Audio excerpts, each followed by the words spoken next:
You are now at the extreme right end of the Confederate line on the afternoon of July 2nd, 1863. The men who occupied this position were men from the Alabama Brigade of General Vander Law. Law's brigade is a perfect example of the kind of hardship and physical punishment that a soldier had to face during the American Civil War. At the end of the first day's fighting, Law's men were still 25 miles away from Gettysburg when they received word that they were needed at the front. After a grueling 12-hour march, they were ordered into line and participated in Longstreet's march and countermarch over to this position.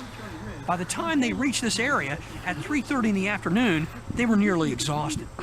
22 men were sent out to get water from one of Hood's commands, the 15th Alabama. All 22 of these Confederate soldiers were captured, thus depriving the regiment of much-needed water. So with virtually no rest and no water, they started the attack at about 4 o'clock on the afternoon of July 2nd. Directly in front of them were Berdan sharpshooters, elite men of the 2nd United States Sharpshooters Regiment. These troops wore special all-green uniforms. They were crack shots. In order to become a Union sharpshooter at the time of the Civil War, a man had to fire 10 bullets into a 10-inch target at a distance of 200 yards. No bullet could strike the target more than 5 inches from the bullseye. They were armed with breech-loading rifles. Not only could they fire accurately, but rapidly as well.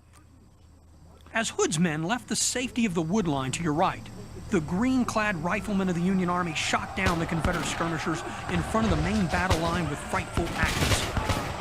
To add to their misery, a Union battery atop Devil's Den began firing explosive shells into their lines. The effect was crippling, but it did not stop them. Despite the exhaustion, despite the sharpshooters, and despite the cannon fire, the men from Alabama and the nearby Texas Brigade kept their ranks and pushed forward. Soon, Confederate troops were pouring around the end of the 3rd Corps, heading toward the undefended Little Round Top, a strategic piece of ground the Union Army could not afford to lose.